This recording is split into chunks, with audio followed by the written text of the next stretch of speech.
સુરતમાં ફરી એક નરાધમે અકસ્માતની ઘટનાને અંજામ આપ્યો છે। નશામાં ધૂત નબીરાએ વેસુ રોડ પર બેફામ ઓડી કાર દોડાવી 10 બાઇક ઉડાડી દીધા હતા, જેમાં 3ને ઈજા પહોંચી હતી। તો અકસ્માત બાદ નબીરાને લોકોએ પકડી પોલીસને સોંપ્યો હતો।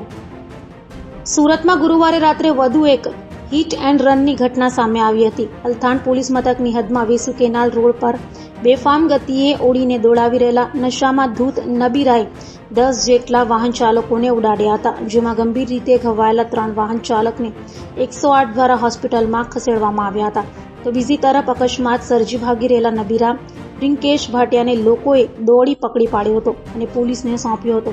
તો પોલીસે ધરપકડ કરતા કાર ચાલક નબીરો રિંકેશ ભાટિયા નશામાં ધૂત હોવાનું સામે આવતા પોલીસે તેની સામે ગુનો નોંધી ધરપકડ કરી કાયદેસરની કાર્યવાહી હાથ ધરી હતી।